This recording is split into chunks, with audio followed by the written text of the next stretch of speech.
Let's see. Waterfall. Waterfall is literally drowning you out. Yeah. We need that sound slider, but it's okay. Now it's getting hella late. I'm getting pretty hungry, so we might actually just want to head back. Let's check this kind of immediate area. Gosh, the colors. Look at this. Let's see. Now, the one thing I don't know about this is actually that I do not know how much this game costs. Full disclosure, devs sent the key to me, as devs often do. Yeah, we can eat that. And so, I will admit, I don't exactly do my due diligence and check the price as much as I should. It's 15 bucks for this? Cripes, I would have expected they'd charge twice as much. That's a great price. Yeah, price is likely to change, subject to changes development. Yeah, obviously. I mean, that's a good way of handling it. I could see them charging 15 bucks for this state right now, and 30 for a full release. Probably. But, like, considering how absolutely beautiful this game is, I would have actually said, like, 30 as my expected value. And been wrong. It's nice to be wrong. This is a single-player game. Currently, yes. No idea if they plan on multiplayer. This feels like the kind of game that I think would benefit from playing with other people, but I don't think it's necessary. So the game is normally $17.99, and Epic has a $10 off coupon. Cripes. I don't know. I don't want to... I always hate it when this comes up, because the conversation immediately becomes, screw Epic, they're an evil company. And the answer is like, I don't know. They're just... Oh, Ruby Beets cannot be eaten raw. I don't know. I've had nothing but good experiences with them so far. They do a lot more for me than Steam ever does for me. See, Steam has never acknowledged my presence ever, nor would I really expect them to, but I straight up have several creator contacts within Epic that, like, straight up will talk to me if a game's coming out and be like, hey, we want to get your feedback on this, and I'll be like, cool. As game dev yourself, it's better to have a cheap price, grow your audience, and charge more later. Oh, no, it makes perfect sense. And if you're going for, like, the long haul, this is a good way to do it. Start early access with a... This is a very polished demo. As far as I'm concerned. Demo? Very, very polished early access launch. I'm sure I'm going to run out of content in relatively short order, but, like, whatever. Let's see. Probably top off before I go to bed so I don't wake up starving. But then, you know, in a year or so, re-release on Steam. These are not the ones. These are the ones. Re-release on Steam with, you know, more features, up the price, possibly double the price, and then kind of,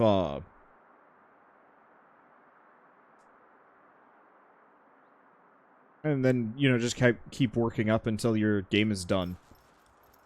Okay, so I've got the 3 driftwood. I might even have enough. I might have enough of everything. Let's see. I've got the steel pipes, so we just need some wood. Well, I'm gonna go chop some trees. And I will fully admit that they are missing a bunch of features that people would like, and I totally agree with that sentiment. Like, they need the equivalent of the Steam Workshop, like, a year ago, and I'm kind of disappointed that they didn't push for that, as well as, like, a couple other things. But on the flip side, I really do appreciate how much they're committed to supporting developers. Because there's a lot of games that go on Epic that straight up might never have been made otherwise. Yeah, I'm going to turn it down for this one.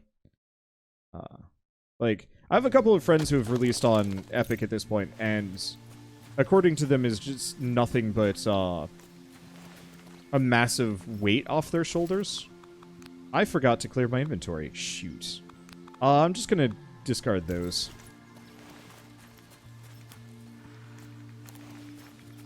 You know, not having to worry about funding for more than 1 year worth of development. Do we go back? Yeah, let's go back. I've still got plenty of... let's see. I got plenty of time? Time. I mean, it's just dawn, and we're right next to the house anyway. I disagree at this point. We're going to have multiple storefronts for modding. Better use a third-party modding solution that works in-game.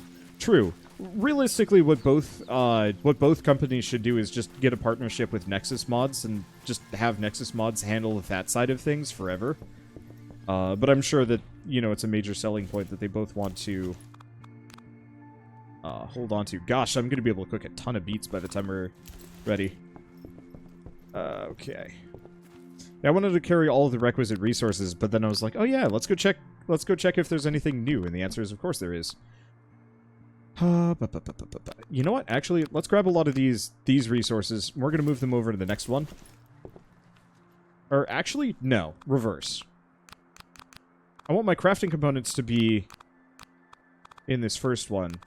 Let's pull these slightly less useful ones and move them over to this. I don't know when I'm going to be doing... I don't know when I'm going to have a greenhouse. And so... easier to move this stuff over until I actually need it.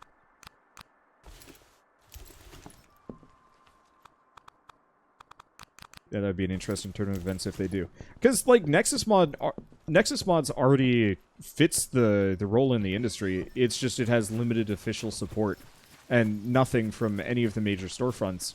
But you think, like... gosh, it would be so easy. Well, no, it wouldn't actually be that easy. But it would be so much easier to just have them handle the actual, like, modding API. And just kind of hook it into whatever your client is.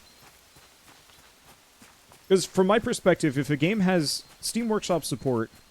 what's a good example? I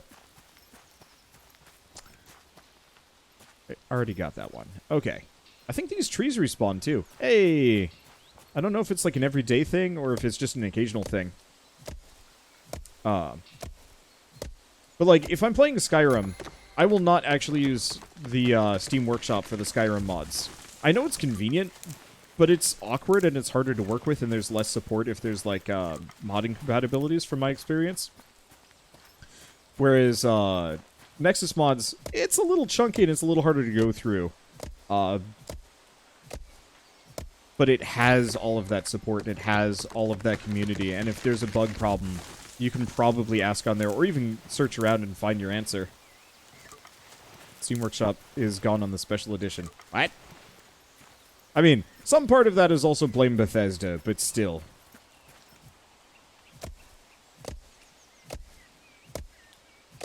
But like, I don't know. Sometimes I feel like you don't need to compete with other companies over everything. And I'm not entirely sure if modding is the kind of thing that you really want to compete on. And so yeah, if you could actually just, you know, have a third party handle that side of things as kind of like an official partnership. I almost feel like that would be better than not. They were pushing their paid mod store at the time, if I recall. Ugh, I hate that. I feel like modders should be allowed to be paid for their work, but I don't think it should be Bethesda spearheading that. I do not like Bethesda much. I will gladly play games that Bethesda publishes, but like most of the mainline Bethesda games just feel gross to me nowadays. Yeah, paid mods are a good thing. You get more modders and better mods. But the way they did it was bad. The main thing is they wanted a piece of the pie. And what you should be doing is actually taking the loss. How would I describe it? It's like how a lot of console developers will actually sell their consoles at a loss. Hey, that was a stag that just went running away. But like, what you want to do is make your game have a really solid modding platform and give people the tools to create mods and potentially even charge for them as long as it's reasonable. Because that gives your game so much more longevity. What's a good example? Well, how many of you guys have played a Bethesda game, an Elder Scrolls or a Fallout game, in recent, like, in the last year or so? And how many of you guys have thought about, like, yeah, maybe I'll load up some mods and play Skyrim again, or Fallout 4 again, or something like that? Ooh, yeah, Digital Extreme's Tenogen model is pretty much close to perfect. Yeah, that's a good one. Where, actually, yeah, Tenogen is probably one of the best examples of paid modding I've ever seen, where they effectively just let people come up with their own skins for the weapons and frames and so on and so forth, and then people vote. It goes through an official review process, and then goes up on the store, and Digital Extremes takes none of the cut. And it...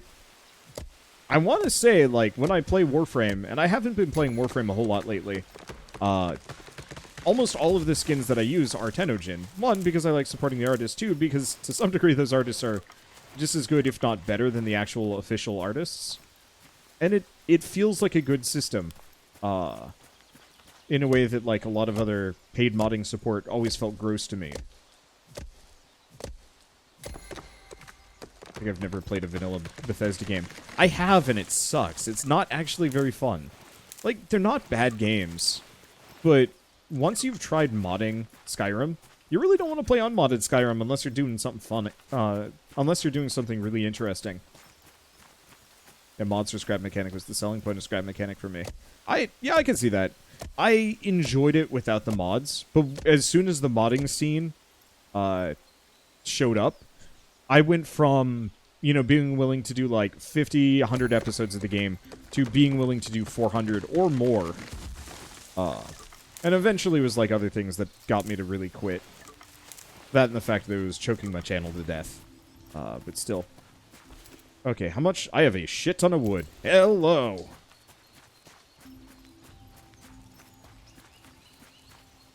So you've been playing unmodded Skyrim for the achievements. Just get the mod that turns on the achievements again. But no, I'm sure they are actually really fun games. But, like, from my perspective, I just can't get into them in the same way that I got into the modding side of things. Okay, let's see. I'm just going to use this one as stick storage until we figure out if there's a proper use for it. Let's see, I've got the steel pipes. We want that. Gosh, I actually have too many sticks. We should probably start getting rid of some of them. Okay, so how much do I need for you? Oh, one more bolt and some driftwood.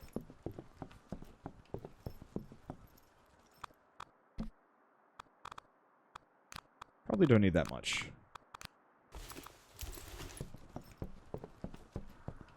I really like the expanding house system that they've got going on here. Oh, sticks are probably for cooking fuel. That would probably make sense. I like that. Okay, cooking. So, there's the greenhouse. Requires some metal plates, some glue, a lot more fir planks. Cook food. Let's see. Doesn't look like I can do too much else here. Let's grab a buttload of beets. I'm curious if I can cook some things together.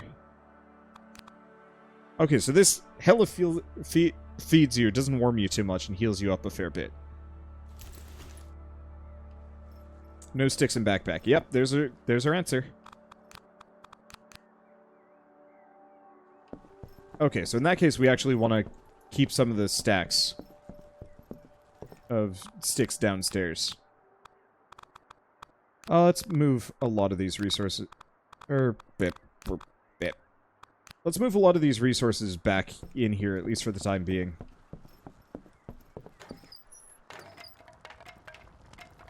Yep, so use sticks for cooking. Cool. I like this. Let's see, with some games you're kind of just buying a modding platform. And honestly, from my perspective, I'm actually super cool with that.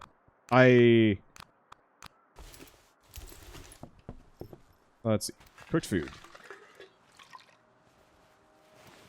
Obtained 1 cooked food.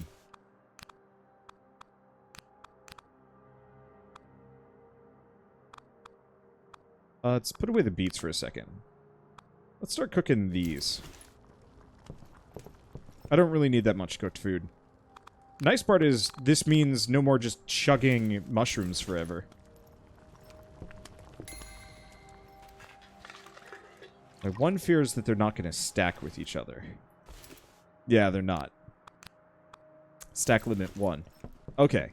So, I will do some cooking, maybe towards the end of the day.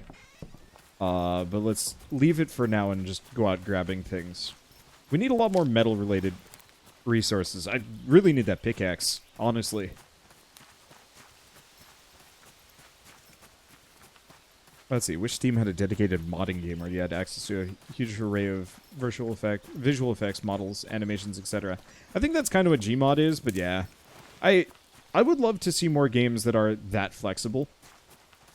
That some of the most fun that I've ever had have been games that weren't actually that good on their own, but because of the mods, it made them so much better.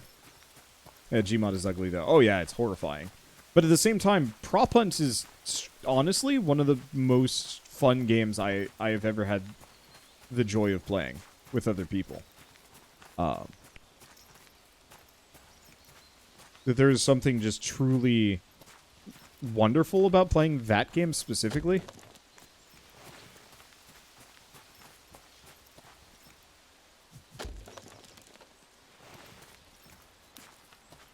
And I often kind of want more games kind of in that vein. Lime mineral map. Cool. Okay, so what do we got? We've got some lime there. We've got a couple of things. How big is this map? Oh, boy. Well, considering I don't have anything else to do and no immediate resources, I'm just going to wander the heck around. Try and stay away from resources that I don't need, though. Let's actually turn this back up. Let's see, ever going to do Prop Hunt with Wholesome? I'd probably do Witch-It with them. I feel like Witch-It would be easier to get multiple copies of, and, oh, we should keep an eye out for some bees, actually. Easier to get multiple copies of, and easier for everybody to get in and play. Prop Hunt always had foibles that made it very difficult to actually get a whole group together for.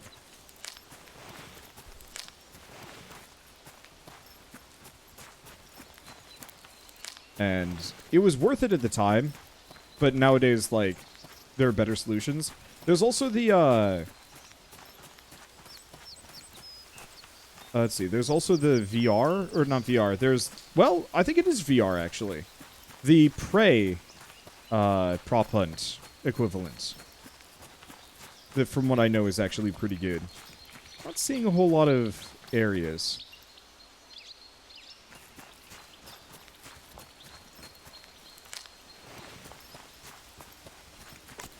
Let's see. I'm just going to kind of grab things for a little while.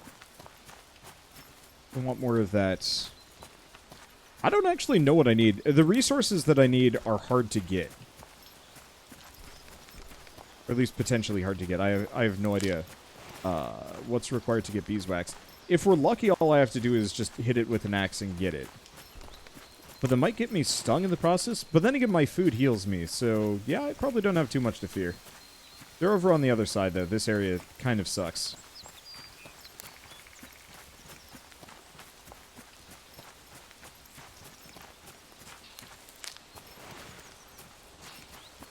Okay. Not seeing too much out here. Well, this should take me... Gosh, I love these colors. Look at this. It's so good.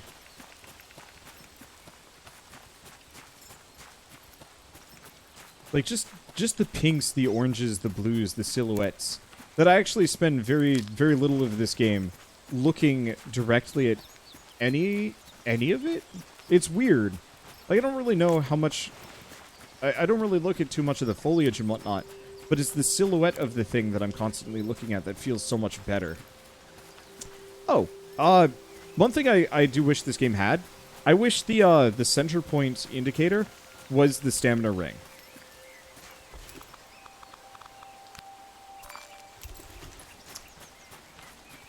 I don't like the fact that it's just this big kind of smiley face in the middle of my UI. It's kind of distracting.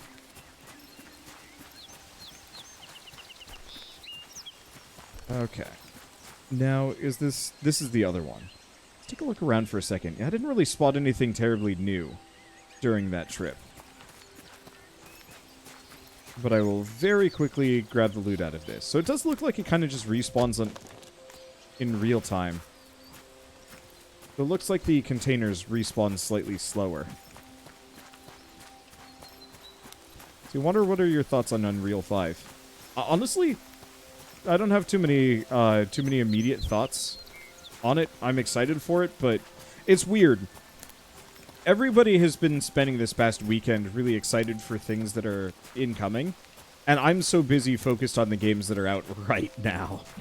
And so it's actually really hard for me sometimes to be as immediately motivated. I'll just add a couple of those to look forward to. So, like, I think there's going to be a lot of major, awesome changes on the horizon that are really going to change, like, the face of gaming. But a lot of it is incremental, and a lot of it is going to take years before it's actually truly fully realized. And I think that's entirely okay. Let's grab some food for the day. Go drop off. I probably should have actually dropped off what I had. But that's okay. I'll move the moss over.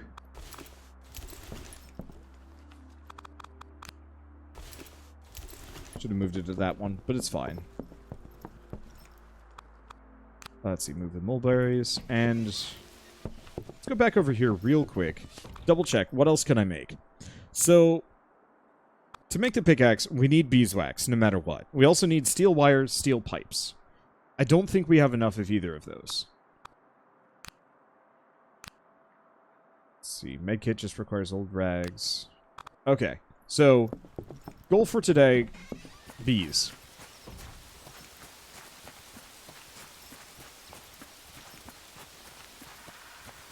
See, what's the sewing room look like? Dunno, it's not a priority for me yet. I think we saw the resource requirements and they were kind of steep, but that's just how this game works. I guess my other thing from, like, an Unreal standpoint is almost all of the games that I really get into are low-end.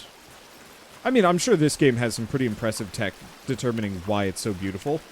But honestly, like, I watched a little bit of the Unreal presentation the other day, and it was very much like, look at how many triangles we have. Like, this has millions of triangles and no frame rate drop and a bunch of other things. And I'm like, yeah, it sounds real cool.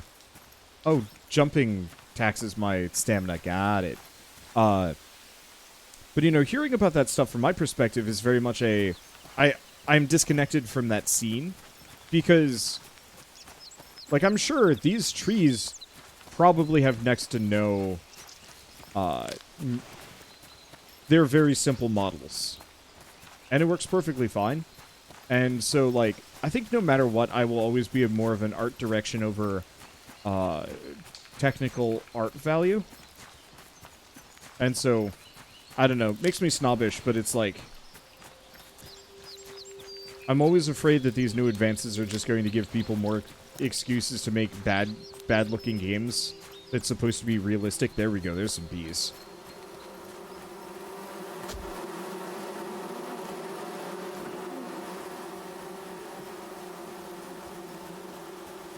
Hello, Mr. Stag, please help. I'm being attacked by bees! Alright, the bees are gone. Cool. Alright, we got it. I took a little bit of damage, but it's not much.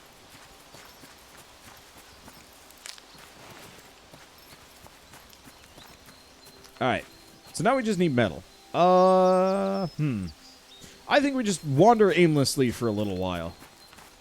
In this direction. I got all day, I got plenty of food. Nothing scares me. Except for bears.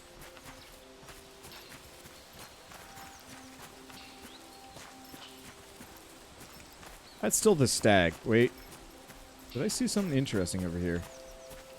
No, I didn't.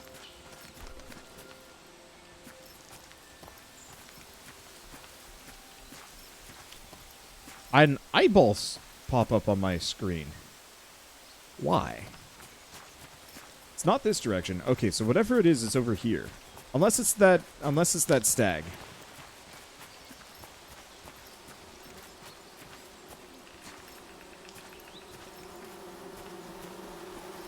Or alternatively, yet more bees.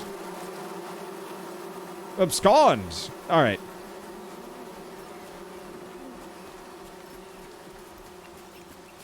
I still have that.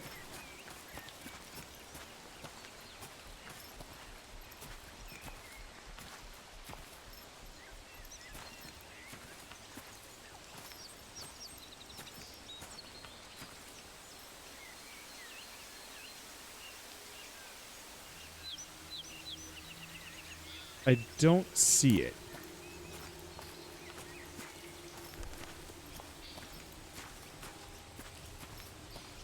But there's apparently a bear nearby. I wish I could hear it.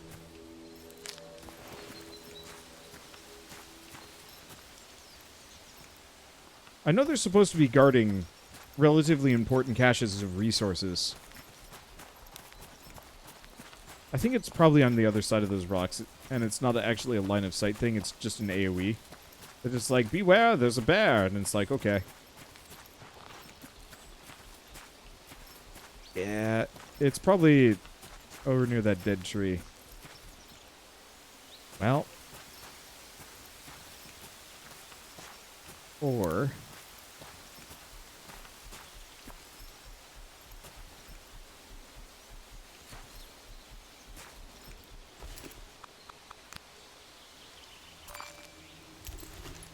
I found the bear.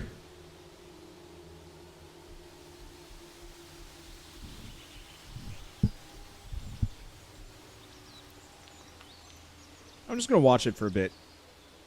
That is a freaking dire bear.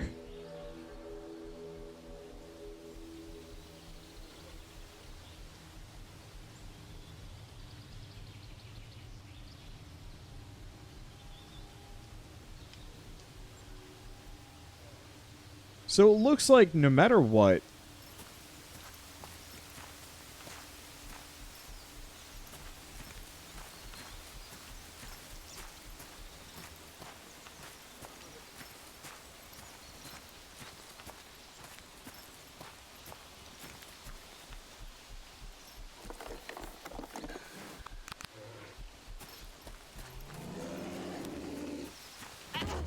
Ow.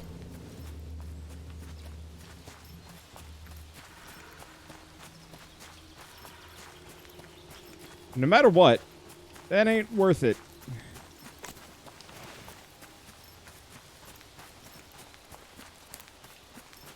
I probably should have just snuck back into the grass instead. But, that thing is fast. It's got 4 legs, and it is, like, 3 times my size. But, yeah, let's not truck with bears until I find some better alternative. I probably should have waited, to actually eat my food. Okay, black mulberries heal me. No, they don't heal me in the slightest. Damn it. Honey, though. Now, let's leave the honey. I'm not going to bleed to death before I get back to the cabin. How long do you bleed? Probably until you get a med kit. IRL, you would be dead. You would either be dead or very wounded. The interesting thing is, bears actually don't really like eating humans. We don't taste good? They mostly will attack and kill humans for territorial reasons, and less so because they're immediately hungry. I mean, yeah, if a bear is super hungry, they will absolutely just kill. But,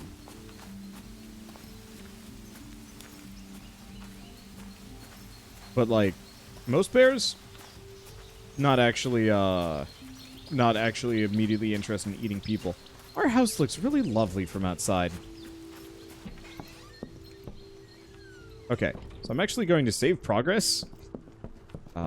Because I haven't saved in a while. Alright, where's my cloth? There we go. Note to self, keep a med kit around on the first floor, possibly carry it with you.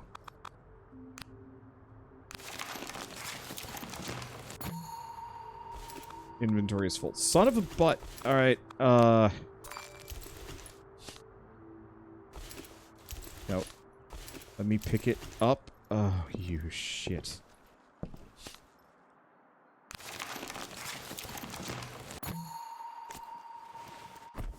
Okay, let's load last save, seeing as this is a bit of an annoyance.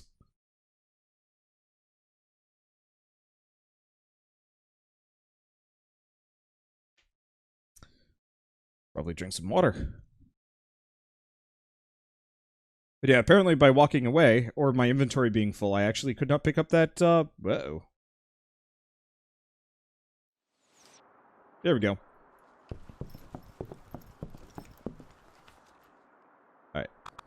Clear a couple of things from my inventory. There we go. Yeah, I'll be fine. Wander found a bug. This is not uncommon. And we're good. Okay, crafting medkit. Bam. Oh, and that just heals me straight back to full. Hey! Alright, let's go drop off our resources. Seeing as we picked up a couple. Let's see. I'll move the beeswax over, and then we're gonna just throw the rest in the cooking area. That's the F2. Honestly... I guess I can.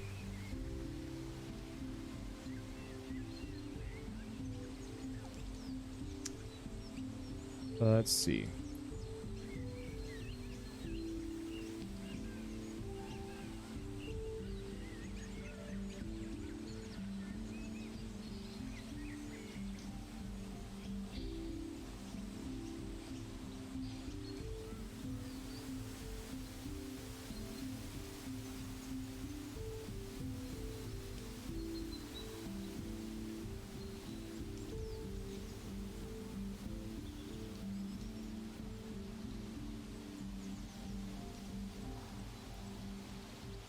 I'll just go with that. That's probably good enough. Okay, so let's go get some metal bits. Hopefully the loot caches over this direction have respawned. I'm sure the bear's probably sitting on a decent supply of goodies, but I don't think I'm going to bother braving that, at least not for a while. Okay, there we go. Oh, we're getting some decent stuff. What I need is metal pipes. And bolts. I need both of those. I'm happy with this. Hopefully there's a better source of metal pipes later, but realistically, what's more likely is we're just going to stop needing them as much. Let's see.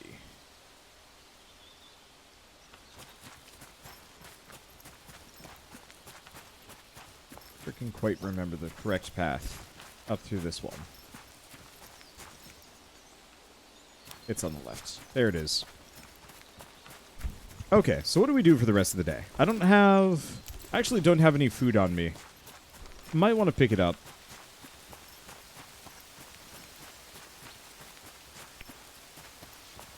Oops.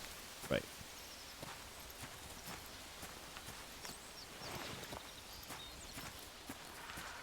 What we want to do is actually find some other things to do for a little while and let the resources respawn here. It looks like one new crate and one new lockbox open up per day. And it's probably better that I let it stack up instead of revisiting daily. So here's the question. Do I just head straight south? I guess better yet, what I should do is actually head straight east.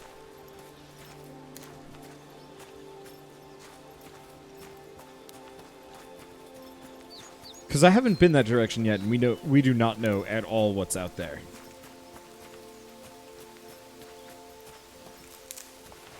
I don't know why I picked that stuff up. The berries I should be going for, because they're easy food on the run, considering I forgot to actually go cooking. Let's see. Yeah, not too much else. I like this music. It's good. It's very much that, like, floating through space ambient. Ambiance? Ambient? I mean, it's a bit of both. Or they're the same thing. But, like, oh, wait. Did this stuff respawn already? The crate did. Cripes. Okay, so the lockboxes don't respawn that often. They must be a daily occurrence. But these things apparently are constant. Alright. Well, if I ever get super desperate or super bored, we can just ping-pong back and forth between and just hope I can get what I want. But even then, I think I'm going to try and avoid going back to those for like 2 or 3 days and see if they go back up to like 3 boxes or 4. Because there definitely were a lot more the first time I went back there. Or the first time I went there. And so, yeah, if I give it some time to recover, maybe we'll get some more.